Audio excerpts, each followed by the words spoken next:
皆様こんにちは。ジオラマ制作担当のアトリエ森地です。今回は日本最西端最南端モデラーのヤシガニくんさんの渾身の一作をご紹介します。今年のジャムこと国際鉄道模型コンベンションにてヤシガニくんさんと私たちアトリエトレインは一緒のブースに作品を展示しました。これはジャムへの出展をヤシガニくんさんにお誘いいただいたおかげです。普段から人と関わることが大の苦手な私ではありますが、参加したおかげさまで多くの皆様とお会いできたり、新しいご縁が生まれたりして、もう本当にヤシガニくんさんには感謝です。ちなみにヤシガニくんさんは私と違ってめっちゃスポーティーな方です。今回は白尾線第2西川橋梁モジュールをご紹介します。作品は2024年 TMS レイアウトコンペで入賞し、2024年9月20日発売の記芸出版社刊鉄道模型趣味2024年10月号で表紙を飾り特集されています。表紙を飾るなんてすごいです。ジオラマの全体像です。 650×400 のコンパクトなサイズを想像させない立体感と奥行き感を感じる作品です。ヤシガニくんさんはジオラマ撮影の際に作品が映えるように熟慮の上それぞれの配置を決めたそうです。これ屋外で撮影したら実写と間違えると思います。衝撃の事実なんですけど、ヤシガニくんさん沖縄にお住まいでなかなか取材に行けないので、お友達に画像を送っていただいて、それをもとにこの作品を作られたそうです。これはまさしく匠の技ですね。木々の緑のトーン、色数、植生の分布、随所にヤシガニくんさんのこだわりが見て取れます。高橋川支流の西川の清流が見事に再現されています。手前が新見型で奥が米子型です。西川沿いに県道8号線が通ります。この県道は白尾線のガードの区間だけ道路拡幅がされていなくて、線路と交差した後に再び道幅が広がる姿が模型でもしっかりと再現されています。画像は県道8号線の新見側です。この画角だと道幅の変化がお分かりいただけると思います。我が家の近所の道路もこのような感じなので、とても親近感を覚える光景です。やっぱりこうした道幅の変化があると作品に迫力が出てきます。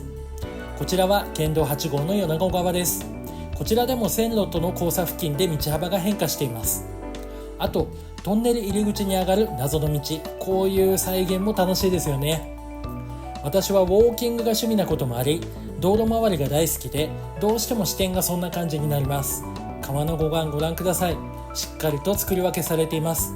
ここの県道8号のように下が川でなくても、山奥の道路はよく観察すると災害復旧や補強など様々な理由で路肩の構造が部分的に異なることがあります。模型でもこのような観察眼で制作するとよりリアルになるんだなと一人で納得しました。これ見てください。すっごいリアルです。河川中が大好きなので、こうしたリアルな自作河川中を見ると欲しくなります。河川は言うまでもなく、電線関係のごちゃごちゃ感がすごくいいです。そして空中の河川中だけでなく、地上の線路周りの配線、ケーブルトラフの情報量の多さ、今画像編集してて気づいたのですが、犬釘も塗装されていますね。これはすっごいです。あれよく見ると犬釘の形も既製品とは違うような気がします。ヤシガニくんさんに伺ったところ、やはり想像通りでした。すっごいですね。主役の橋梁の存在感が半端ないです。周囲の山林、道路、電線、橋脚など脇を固める情景がしっかりしているからこその気迫を感じます。詳細はぜひ鉄道模型趣味誌もご覧ください。画像を見るだけだと気づかないことも多いかもしれませんが、こちら H 鋼の骨組みはちょうどいいサイズ感がなく自作されたそうです。ガードレール端のゼブラ模様、落石防止の縦看板など一つ一つはささやかですが、それぞれが集まると情景としてまるでオーケストラのような素敵なハーモニーを奏でてくれるかのようです。もちろん主役の橋梁も細やかな制作がされていて、ガーダーにはちゃんと表記が記載されています。橋脚上部の点検足場も作り込みが細かくて、橋梁脇の通路同様にメッシュ素材で再現されています。県道との交差部は落下防止の板でしょうか、こちらもしっかり再現されていました。橋梁を上空から撮影しました。線路周り、枕木、通路の足場などの作り込みももちろんですが、個人的にはやはり電線と架線のごちゃごちゃ感にニヤニヤしてしまいます。河川中の柱もかっこいいですね。そしてその周りの電線や架線のごちゃごちゃ感もニヤニヤです。こちらのトンネルポータルは本物のセメントで製作されています。かくいう私もヤシガニくんさんにお勧めいただき、セメントを購入はしているのですが、私にはまだその機会が巡ってきてはいません。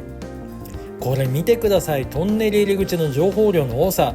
もう本当にこういう情報量の多い作品見るとニヤニヤしてしまいます。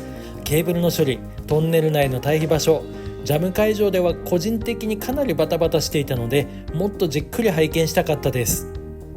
会場では本当に多くの方々がこの作品を食い入るように眺めていました。サイズを感じさせない迫力ある作品で、しかも画像だけで作ったという超人技がすごいです。ここまでご覧くださいまして誠にありがとうございました。またヤシガニくんさん、何から何まで本当にありがとうございました。そして皆さん最後までお付き合いくださいまして誠にありがとうございました。